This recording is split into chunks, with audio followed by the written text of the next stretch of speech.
Shalom, bienvenidos a Via Haftaj Israel, una frase hebrea que significa amarás a Israel.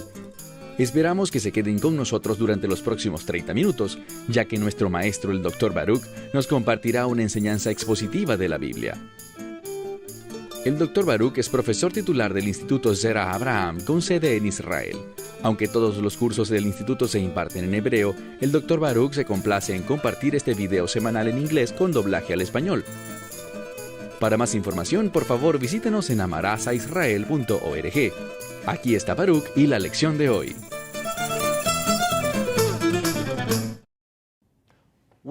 Cuando escuchas el término pureza teológica, ¿qué viene a tu mente? La mejor respuesta es una palabra: verdad. Necesitamos conocer la verdad porque la verdad nos hará libres. La verdad producirá cambio en nuestra vida, nos convertirá en más que vencedores. Tomen sus Biblias y vayan conmigo al libro de Apocalipsis capítulo 3. Libro de Apocalipsis capítulo 3. Hemos estado estudiando las 7 iglesias de Asia Menor y hemos visto que Dios tenía un mensaje específico para cada congregación. Pero estos mensajes también son apropiados para todos los creyentes, y estos mensajes nos ayudan a preparar para los días finales, para que podamos vivir y tener un testimonio que glorifique a Dios, le agrade y tenga un impacto entre otros creyentes. Por eso es que conocer la verdad es tan importante. Vayamos al versículo 1, capítulo 3, versículo 1. Al mensajero de la iglesia de Sardis escribe: así dice el que tiene los 7 espíritus de Dios. ¿Recuerdan que hemos hablado que el 7 está relacionado con la santificación, ser apartado para un propósito? Cuando hablamos del espíritu, hablamos del equipamiento necesario para que seamos fieles a Dios, para que caminemos en obediencia. Lo que está diciendo aquí es esto, que Él es el que tiene los 7 espíritus de Dios, esa perfección, ese poder, el mismo Espíritu de Dios que trae orden justo a nuestra vida para que podamos ser fieles a las cosas de Dios. Dice también aquí, y las 7 Kohabim, las 7 estrellas. Entonces está hablando de los líderes. Cuán importante es el liderazgo para comunicarle la verdad a la gente, para que puedan obedecerle y ser un testimonio para las cosas de Dios. Seguimos leyendo, porque conozco tus obras, que tienes nombre de que estás vivo, pero he aquí estás muerto. Nuevamente, les invito a imaginar que a su congregación llega un mensajero de Dios y dice: ustedes creen que están vivos, pero están muertos. ¿Por qué está muerta esta congregación? Porque no entienden la verdad espiritual, principalmente la profecía. Y una de las cosas que produce muerte espiritual en nosotros, es decir, que no seamos útiles para Dios, que no seamos vasos e instrumentos que pueda Dios usar para sus propósitos, es que no conozcamos la verdad profética. Más adelante veremos, cuando lleguemos a la segunda parte del libro de Apocalipsis, que hay una conexión entre la profecía y el testimonio o carácter del Mesías. Entonces, si no entendemos la verdad profética de Dios, no seremos capaces de vivir una vida que da testimonio de nuestra fe en el Mesías Yeshua. Entonces, aquí nos dice: yo sé que tienes nombre de que vives, pero estás muerto. ¿Cuál es la solución? Verso 2. Esta palabra en el verso 2 es importante porque vemos al Mesías usándola en sus enseñanzas sobre los días finales. Me refiero a cuando el Mesías profetizó sobre los días finales. En mi texto es una palabra que significa ser diligente, pero también es una palabra de advertencia. Muchas veces es traducida como cuidado, escuchen, sean valientes o simplemente sean diligentes. Entonces debes hacerte esta pregunta: ¿realmente soy diligente en las cosas de Dios? ¿Soy alguien que percibe las cosas desde la perspectiva de Dios? ¿Reconozco las señales que Dios quiere que vea proféticamente para que yo pueda ubicarme en un lugar de obediencia? Bueno, ¿qué dice aquí? Dice: ten cuidado y fortalece lo que queda. aquello que resta, lo que le queda en su tiempo cercano a la muerte. No ha muerto, pero se acerca a la muerte, porque no he hallado tus obras completas delante de Dios. Entonces, esta congregación en Sardis recibe uno de los mensajes más duros, porque no están modelando la vida. No están siendo diligentes en las cosas de Dios. No tienen conciencia de la verdad profética. ¿Por qué sigo refiriéndome a la verdad profética? Veamos el verso 3, allí está la respuesta. Dice, recuerda aquello que has recibido. ¿Qué cosa? Proclamación. Se refiere a la proclamación profética, las cosas que Dios va a establecer. Les puedo decir lo siguiente, cuando no estudias las profecías, no pensamos en los días finales. Cuando no pensamos en los días finales, no podemos prepararnos para lo que está a punto de ocurrir en nuestra generación. Y cuando no estamos pensando en estas cosas y no estamos preparados, somos fácilmente derrotados. No vamos a manifestar la gloria de Dios como estamos llamados a hacerlo. Recuerden cómo se les llama a estas congregaciones. Son llamadas candeleros o lámparas. En el lenguaje bíblico, menorá es algo que debería manifestar la gloria de Dios. Y si no estás manifestando la gloria de Dios, no estás siendo un ejemplo de la vida abundante, sino un ejemplo de la muerte. Entonces dice, recuerda lo que recibiste y lo que oíste. Dice, guarda estas cosas. Y luego dice uno de sus mensajes favoritos para la iglesia, arrepiéntete. ¿No es interesante? Les está diciendo, arrepiéntete, arrepiéntete, arrepiéntete. A creyentes, porque nuestra vida no está alineada con la verdad profética. Y les dice, si no, es decir, si no son diligentes, si no se cuidan, no pierdan de vista esto, dice, vendré sobre ti como un ladrón en la noche. Hagamos una pausa. Si le preguntas a la mayoría de los creyentes, ¿cómo será el regreso del Mesías? ¿Con qué compararías su regreso?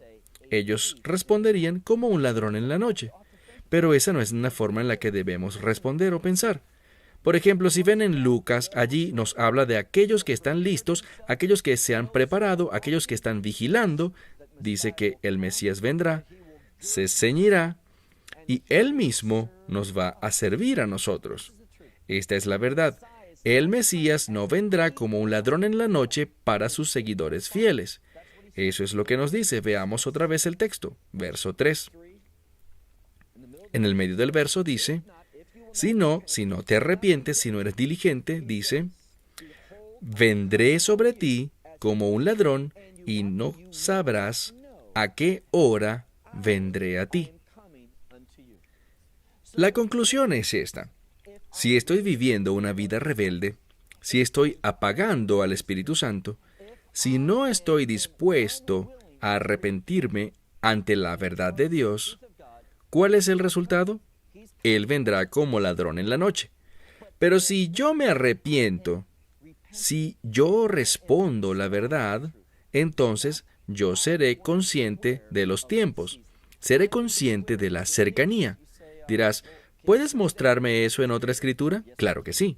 Vayamos por favor al libro de Primera de Tesalonicenses, capítulo 5. En este pasaje de las Escrituras, Pablo está hablando sobre los últimos días. De hecho, en muchas partes de la primera y segunda de Corintios, habla de los últimos días. Quiero que vean el capítulo 5. Primera de Tesalonicenses, capítulo 5. Noten lo que dice aquí. Está hablando sobre los días finales, como ya les dije, está hablando de las cosas que van a ocurrir, y permítanme buscar el pasaje. Dice aquí en el versículo 1, acerca de los tiempos y las épocas, dos cosas específicas. ¿Por qué dice eso? Porque vendrá algo llamado dolores de parto, aquellas cosas que prepararán a este mundo para los días del fin. Vemos que dice, acerca de los tiempos y las épocas, no necesito escribirles a ustedes, mis hermanos. ¿Por qué dice esto? Esto lo dice porque ya todo ha sido escrito. Los profetas ya han revelado estas cosas a la gente. Dice aquí, por favor vean en el verso 4, quiero tener la cita correcta, dice en el versículo 4, Porque ustedes, mis hermanos, no están en tinieblas para que ese día venga sobre ustedes como un ladrón. Lo repetiré. Pero ustedes, hermanos, no están en tinieblas para que este día venga sobre ustedes como un ladrón. ¿Por qué? Verso 5. Porque ustedes, todos ustedes, son hijos de luz. Y como hijos de luz, son hijos del día. Aquí establece una verdad muy importante. Así como lo vimos en Apocalipsis capítulo 3, y vamos a regresar a ese pasaje, aquellos que son diligentes en las cosas de Dios, aquellos que lo obedecen, déjenme darles un ejemplo de esto. Muchas veces cuando le preguntamos a alguien, ¿con qué compararías los días finales? Mucha gente dice, con los días de Noé. ¿Recuerdan lo que dice la Escritura? En los días de Noé, hasta el momento mismo en el que las aguas del diluvio llegaron, la gente se estaba casando y se estaba dando en matrimonio, ¿verdad? Pero no fue el caso de Noé. ¿Sabía Noé cuándo comenzaría el diluvio? Sí, lo sabía. ¿Por qué lo digo? Porque si observan en el capítulo 6 del libro de Génesis, encontrarán 7 días antes, ¿qué es el 7? Santificación, ser apartado.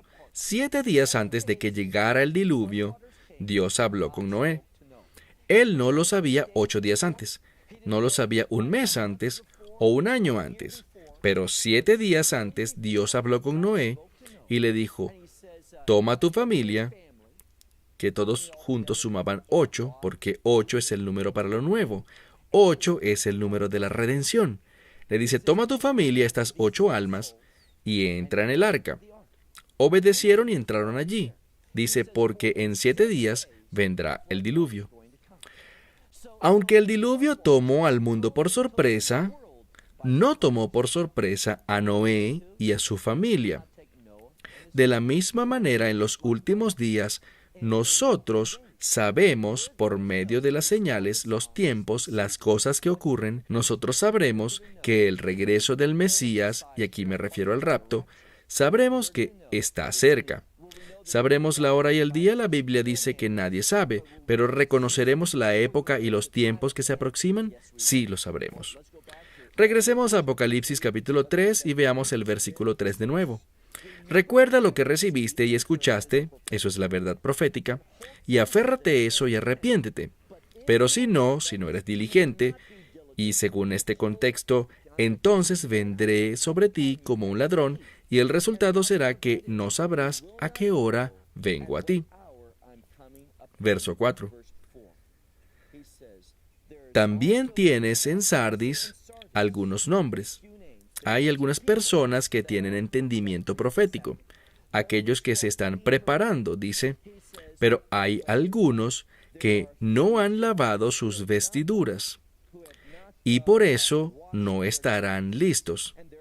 Mitad del verso 4, para que caminen conmigo en vestiduras limpias, para que, literalmente dice, sean dignos de esto.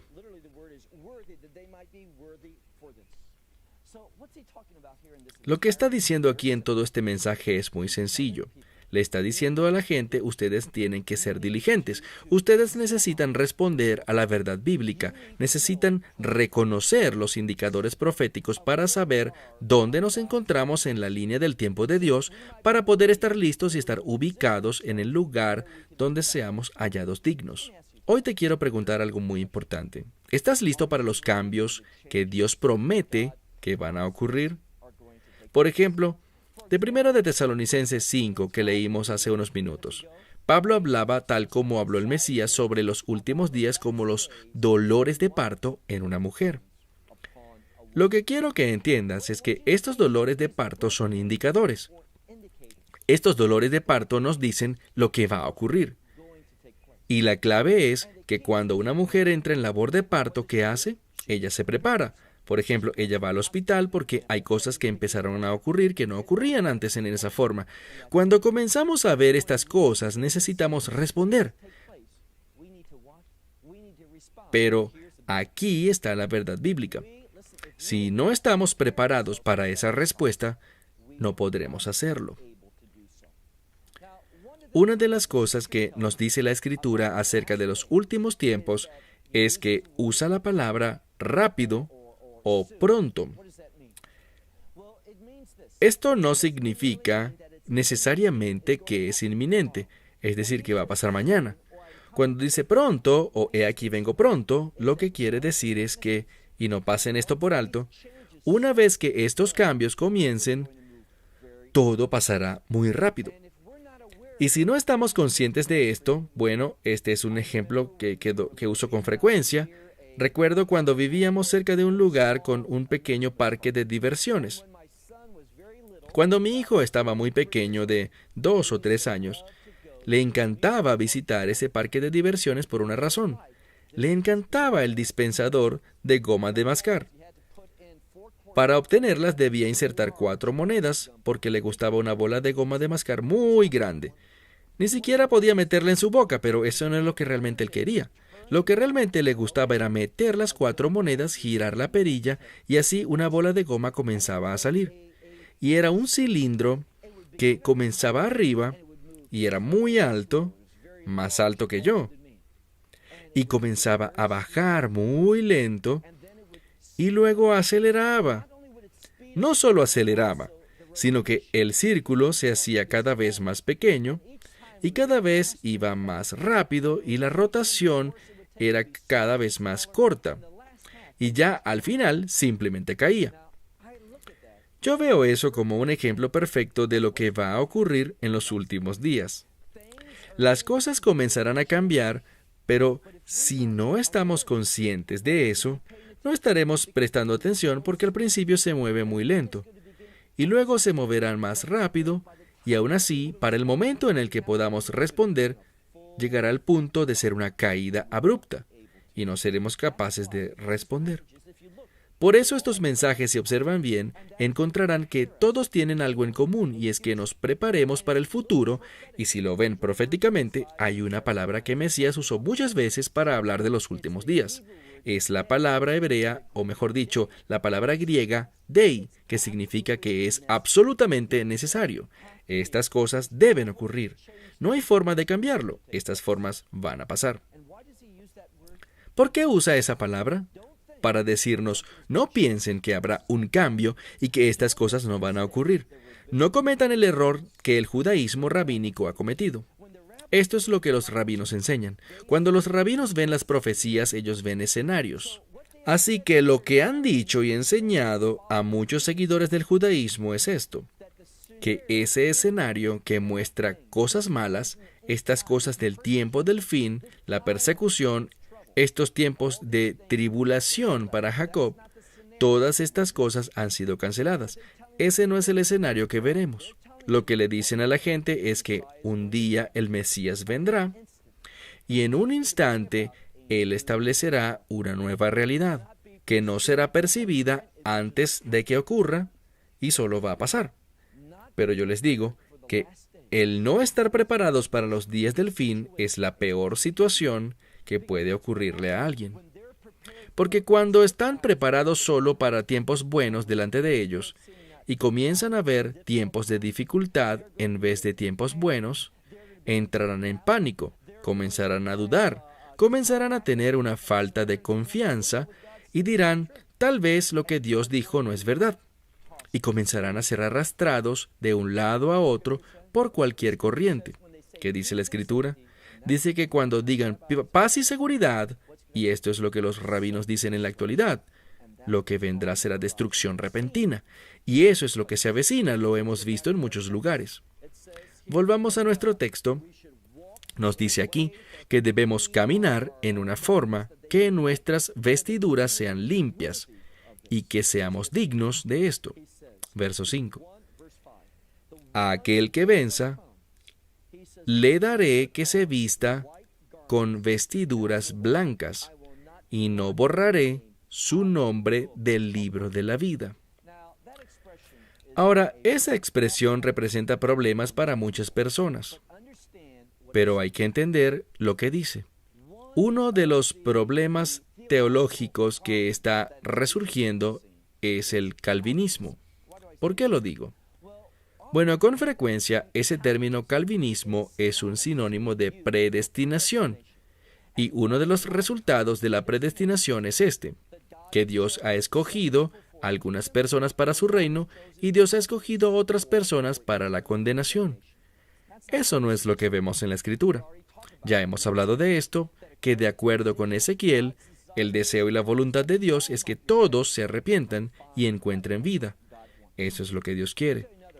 Hablemos de otro principio y lo aprendemos de los rabinos. Los rabinos hablan de recompensas en el reino de Dios y hablan de cómo Dios, cuando Él crea un individuo, cuando esa alma entra en un cuerpo en el momento de la concepción, Dios tiene un propósito perfecto para esa persona.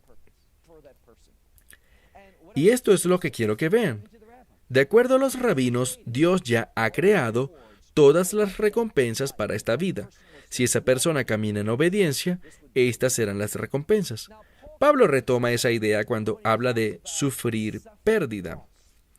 Cada vez que en mi vida me rebelo, peco, apago al Espíritu Santo, que voy a la izquierda cuando Dios dice a la derecha, que doy marcha atrás cuando Él dice que marche adelante, ¿qué pasa? Sufro una pérdida. Eso lo que nos demuestra es la fidelidad de Dios. Él ya ha preparado todo, pero depende de mí si voy a obedecer y recibir o rebelarme y sufrir pérdida. ¿Por qué digo esto? Bueno, miren la Escritura nuevamente. Dice en el verso 5, aquel que venza se vestirá de vestiduras blancas. Él caminará en la justificación de Dios. Eso es lo que simbolizan las vestiduras blancas. Ahora puedo decirles algo más. Veamos la parte final. No borraré su nombre del libro de la vida. Esto nos dice la Escritura. La Escritura no dice que cuando una persona es salva, su nombre es escrito en el libro de la vida. Todo lo contrario. Dios puso el nombre de todas las personas en el libro de la vida. Pero cuando rechazamos al Mesías, ¿qué pasa? Su nombre es borrado. Y eso es lo que está diciendo esta Escritura. Las vestiduras blancas son sinónimo de justificación, porque yo no soy quien se viste por su propia voluntad con estas vestiduras blancas. Lo que veremos que ocurre en Apocalipsis 7 es que le fue dado a cada uno una vestidura blanca para que la vistieran. ¿Por qué? Debido a la justificación, a la obra del Mesías. Entonces, estas personas que rechazaron el Evangelio, que se rebelaron contra la gracia de Dios, ¿qué pasa? Bueno, Dios borrará su nombre.